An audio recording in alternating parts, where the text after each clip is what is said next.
1, 2, 3, go! Handa na ba ang lahat para matuto sa araw na ito? Demo?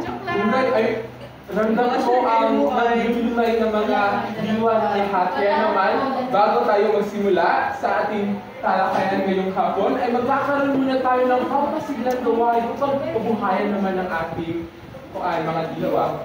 Ang gawain na ito ay pinamagalan kong Jasper, langit, lupa, impyerno. Pag sinabi kong langit, lahat ay tatayo ng sabay-sabay. At pag sinabi ko namang impyerno, upo kayo ng sabay-sabay. Jasper ato. Pag sinabi ko namang lupa, ay yayakapin nyo. Yayakapin nyo ang taong nasa inyong kaliwa. Kaliwa. Kaliwa kanan. Tapos pag sinabi ko namang Jasper, kanan. Ayun! Ang sumunod sa mga panuto ay siyang bibiyayaan ng tanong. Okay? Bibiyayaan ng tanong. Pag sinabi kong langit, tatayo. Pag sinabi kong impyerno, upo. Pag sinabi ko lupa, kaliwa. Pag sinabi kong si Jasper, lupa, kaliwa, Jasper, kanan. Lupa, kaliwa, Jasper, kanan.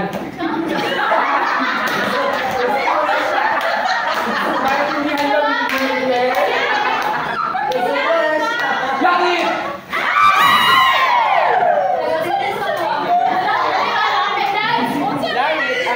Jasper!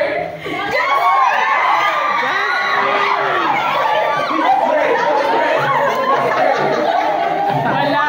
Impyerno! Mabuti at talaga naman nakikinig kayo. Sige na. Kapag may nakita pa akong huling na magpalo ng sumunod na instruction ko nga, kanina ay siyang sasagot sa mga katanungang ibabato ko. Okay? Opo. Isa pa, kailangan nyo pa ng isa. Sige. Kanan, kaliwa. Isa, dalawa, tatlo. Impyerno! Jasper?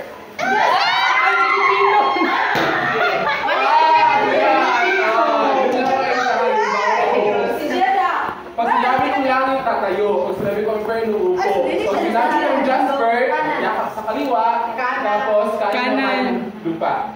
Lupa, kaliwa. Kanan, Jasper. Kaliwa ang lupa. Okay. Kanan, Jasper, kaliwa. Mabuti at handa ng lahat. Na si Jasper. Tandaan niyo ba ang laro ng bata ito? Ginagawa natin ng ating kabataan. Ang langit, lupa, impyerno. Ito ay ang larong may kaugnayan sa tatalakayin natin ngayong umaga. Dito nakabatay ang ating paksang pag-aaralan na pinamagatang panglugan natin sa mga nakahulugan. Mula kung puno na ang sandok, dapat ng pulusin. Ito ay isa sa mga sikat na kataga ni Fernando Poe Jr. sa kanyang pelikula na pinamagatang kapag puno na ang sandok. Dito, bilang tao naman lang sa atin na makaramdam na pagkapuno ng emosyon na ating nararamdaman mula sa mga stimuli na ating nakukuha sa ating paligid. Maaari tayong magalit, maaari tayong malungkot, maaari tayong maggugulmihan dahil sa mga nararamdaman ito dahil puno na tayo. Kaya minsan, gumagawa tayo ng mga aksyon upang baguhin ito. Nagsisimula tayo sa mga taong nagpaparamdam sa atin ng ganitong feelings. Pakiramdam. Dito ay sinusunod natin silang baguhin. Pero kapag masama talaga ang isang tao, kahit anong buti pa ng kalooban, hindi mo na talaga siyang mababago. Kaya naman, yung sarili mo na lang ang iyong intindihin. Yun yung tema na pumapaloob sa pelikula na yun. Mula sa linyang nagamit kanina, hindi ba pagkakailang ang salita ay may malakas na May malakas na hatak. May malakas na hatak sa pagkakabuo ng hulugan ng bawat salita. Tulad ng salitang puno, maragsa ang bigkas, puno.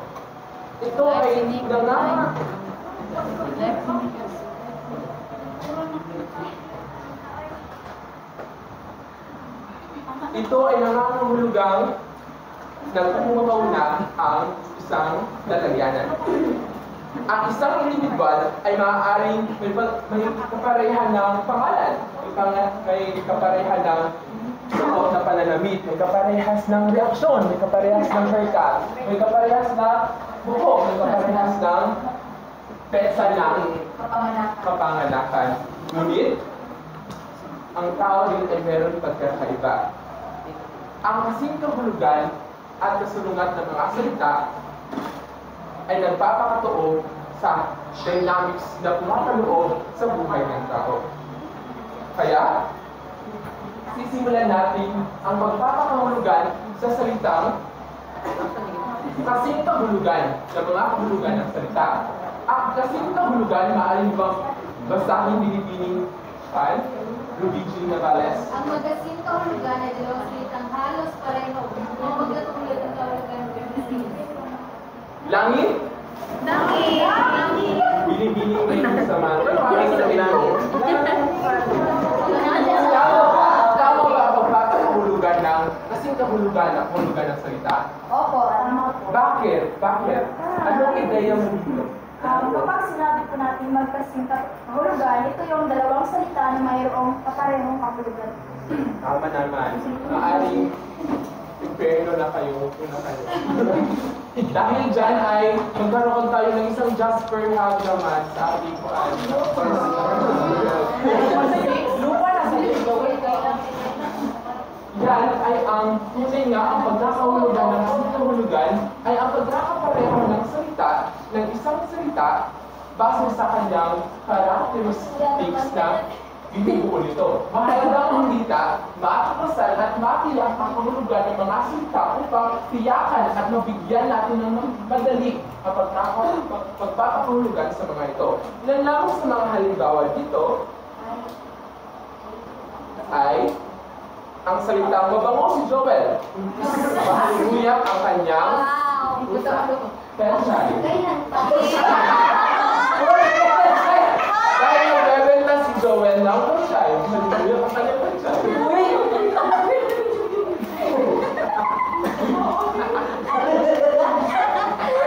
Lupa.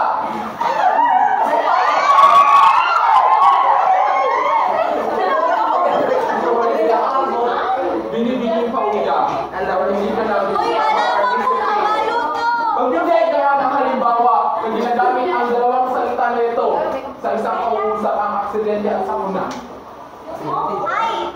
Na-aksidente si Joel dahil sa sakuna.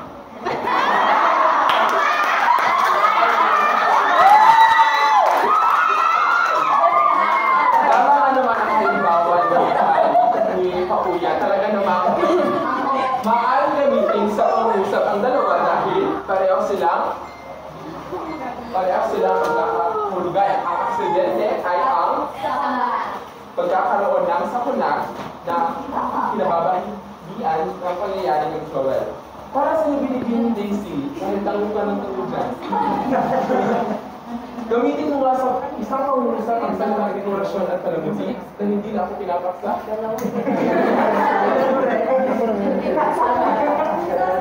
Gamitin mo sa isang kausap ang salitang dekorasyon at palamuti.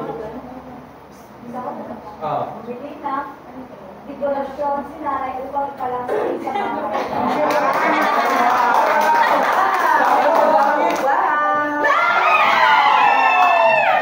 Binibining butay dahil nalumit ka. Gamitin mo na, maaari mo bang gamitin ang pang-apat na halimbawa, ang katha at likha sa isang pangusap na hindi na ako pinakapsa? Gamitin sa pangusap ang salitang katha at likha.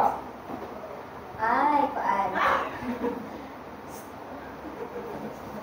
Sumulat ako ng kata bilang sumulat ako ng kanta para Kumakha ako ng kanta para maging athlete ka. Binibutay ng isang bugtong. Kaya para siya, ibigyan natin siya ng tatlong bagsak. Isa, dalawa, tatlo. Wait! Napakabustay binibutay dahil dyan ay Jasper! Dahil nahuli ka.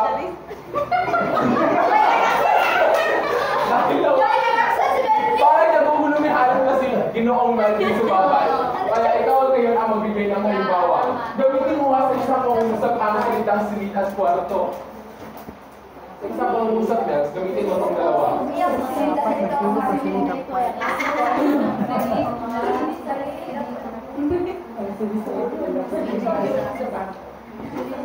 Sa isang silid ng bahay, nakita kong naglulugmok sa isang kwarto si Joel.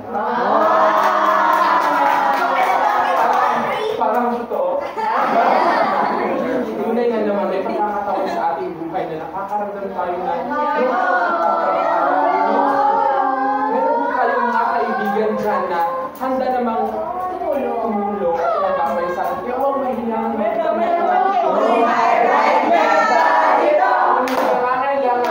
sabihin mo para mabigyan ka ng kuan, sapat mo kuan, pangailangan. Sige? Isa-isa mo na, mo, Jo? Oo, wala ka. Sige? Ano pa ba? Inverno? Ako sa pinipiling gala. Bakit ko kayo ka? Gamitin mo ka sa isang salitang matalino. Kasing kahulugan, magkakalayaw sila. What percent? Matalino si Kriyan. Ayun! Ayun na na! Matalino si Kriyan. Marunong siyang revision. Tama. Maraming salamat, Binibini. Dahil sa iyong halimbawa. Dahil nabanggit si Binibini Pasito. Maaari ka bang tumayo? At magbigay ng iyong salubin sa malawak at malawak. Bakit nga ba ito? Pareho. Para sa iyo. Bakit pa ito? Parehas lamang ang ibig sabihin ng dalawang salita niya. Dahil halimbawa, malawak ang lupa nila Charis. Ibig sabihin, malapit ito. Oo, tama. Isa, dalawa, tatlo, langit! Tama na lahat. Lupa!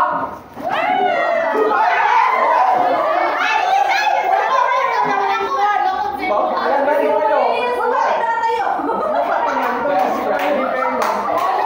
Dahil this is your best friend, Erin. Dahil ikaw ay nagdiwang volunteerismo. Maaari ba? Maaari ka ba magbigay ng isang halimbawa kung saan nagdamit ang salitang bumangabigay sa isang pangusap na hindi pinapag sa aking classmate?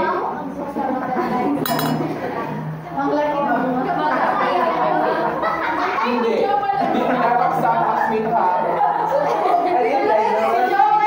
Hindi ka pinapag sa loob, gusto mo ito ay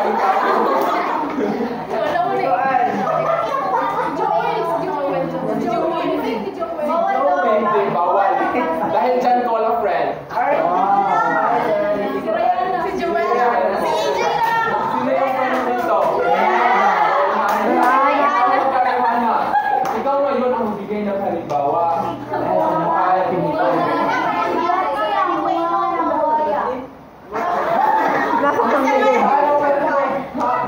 Paano natin talaga yung bibig? At ang bibig ng...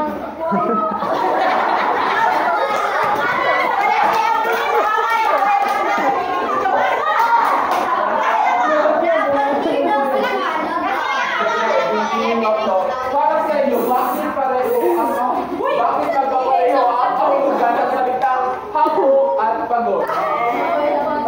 Si pagod? Pagod. Pasensya na sa hako at pagod. Magbigay ka ng halimbawa tapos pagka ipiling mo sa amin sa klase, bakit pareho sila ng pagkakahulugan? Magbigay ka ng halimbawa tapos Ako.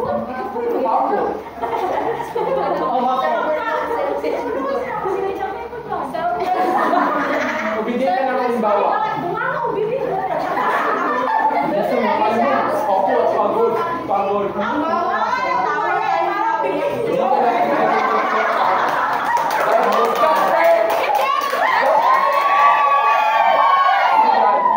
Binibini. Aiza. Aiza. Bakit sa pagpuli? Pagpuli na to.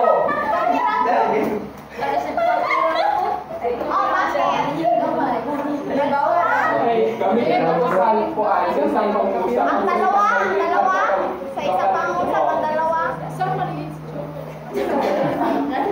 Sabi lang doon. Maliit ang galing.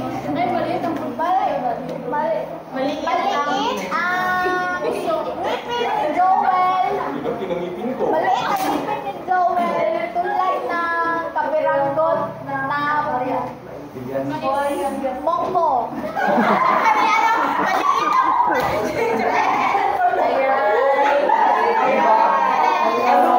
Ano ngayon ang nauunawaan natin? Bakit nga ba gumagamit tayo ng magkaparehong upuan, magkaparehong salita kung pwede isa lang ng salita gamitin natin sa mga na? Bakit gumagamit na tayo ng Bakit Joel? mga salita para o diba? Bakit Joel? Dahil dyan, langit, Bini. Para sa iyo, bakit? Bakit kailangan pa natin gumamit ng napakaraming mga salita? Bakit kasi kapag inuulit-ulit yung salita ginamit mo, kaya kailangan gumamit ka ng ibang salita, pero kasi ay parehas lang yung kahulugan. Tama, dahil dyan, bigyan natin siya ng tatlong bagsak. Isa, dalawa, tatlo. Jasper? Dyan lamang po nagtatamo. Maraming salamat at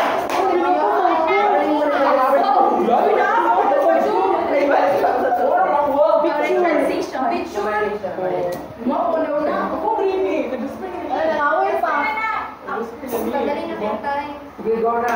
Salamat. Okay? Langit?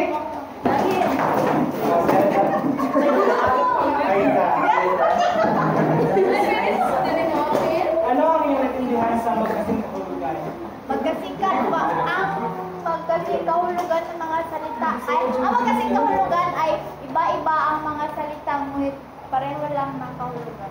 Salamat, ikaw ay tama. Kayo naman ay narito ang halimbawang may kubang larawan.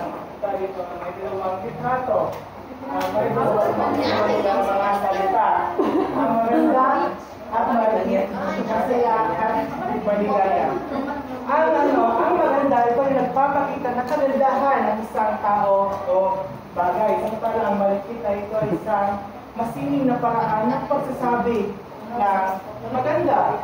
At kapag ito natin ginahan sa isang halimbawa ay maligit ang mga bulaklak sa hardin at maganda rin ang mga kulay nito. Dahil dito ay ginamit natin ang dalawang salitang magkasinahulugan na nagpapakita na naglalawan sa mga bulaklak na maganda o maligit. Pangalawa, masaya at maligaya.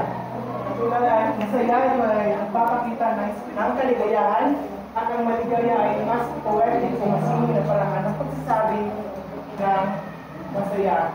Langit! Jeda. Kalibiling Jeda. Maaari ko nagkagay ng mga halimbawa gamit ang masaya at maligaya na salita. Masaya siya, ngunit maligaya sa iyo.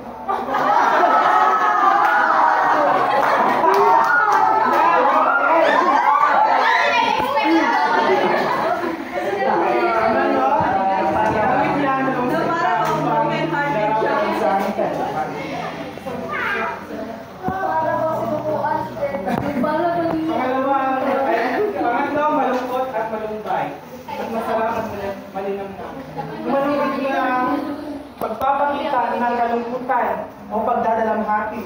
Samantala ang malumbay ay mas sining na paraan ng pagsasabi natin na malungkot ang isang tao. At ang masarap ay ito ay Masarap ito ay may kaaya-ayang lasa samantalang ang malinamnam ay mas formal o mas poetic.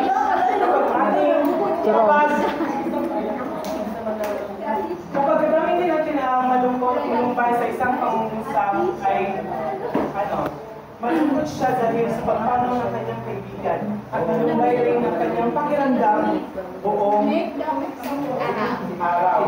At naman, sa paggagamitin natin ang masarap at malinamnam sa isang pangungusap, lupa!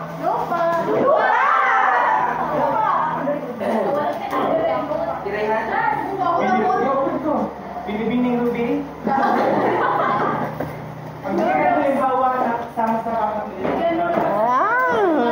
I'm gonna let you.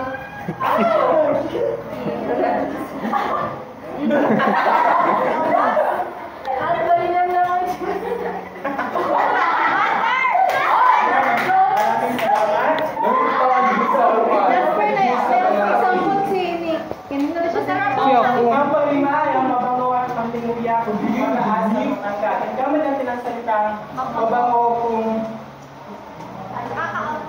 mabango ay nangangahulugang may kaaya-aya itong amoy. Ang pantinguya ay mas poetic o mas formal o mas sining ng pagsasabi o paglalarawan natin sa mabango. At ang mataas naman ito ay tumutukoy sa taas ay isang bagay o isang lokasyon. Samantalang ang matangkad naman ay naglalarawan sa isang tao o bagay.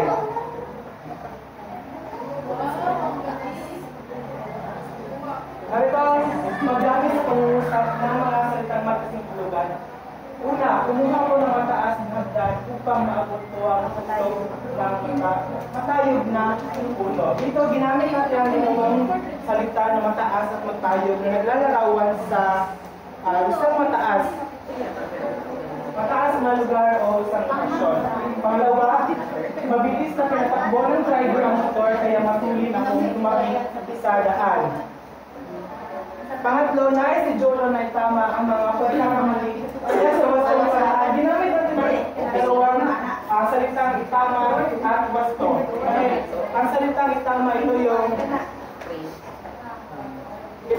yung duwi tama. O ayusin ang mga mali. Samantalang ang wasto ay naaayon sa naayon sa dapat maayos o malinaw. Langit? Binibining Laika. Mari mo pagpasahin ang kaapan sa halimbawa at tutuin mo kung ano ang mga salitang magkasangkulugan ang ginamit dito. Ang pangyo ng mga bulaklak at ang bagay ng kanilang matamis. Ano ang ginamit na magkasangkulugan ng mga salita? Ang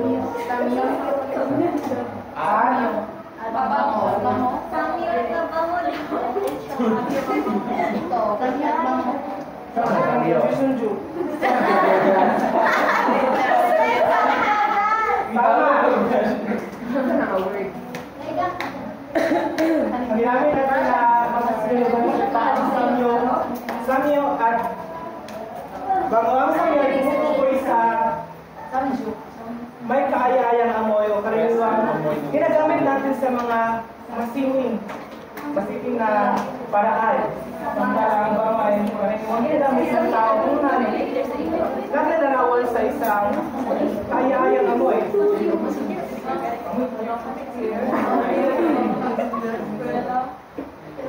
Okay. Lupa.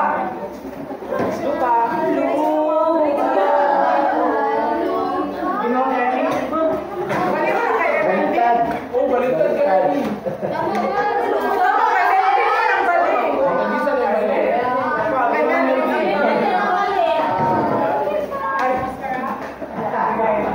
Kunin mo ang mga salitang magkasingkulugan. Number 5.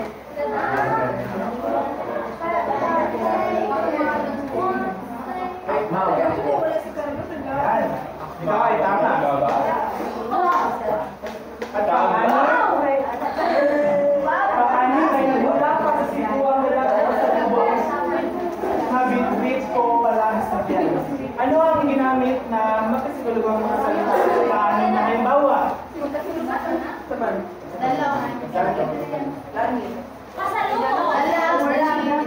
Dala, Yan, tama. tama nga ba? Yan, ang ngayon ay atin na napag-usapan na magkasinghulugan na talagang nga kung ano ang ibig sabihin nito. Kaya, ang magkasinghulugan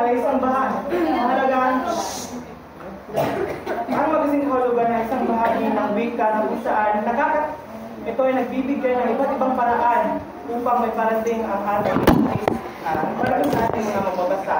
At sa pamamagitan ng paggamit ng mga sinahulugan ay mas naging masiling ang ating pagsasalita at pagsulat, lalo na sa paggawa ng tula at mga kanta. At nakakatulong rin ito upang maiwasan ang mga paulit-ulit na mga salita kapag tayo ay nagsusulat. At ito rin ay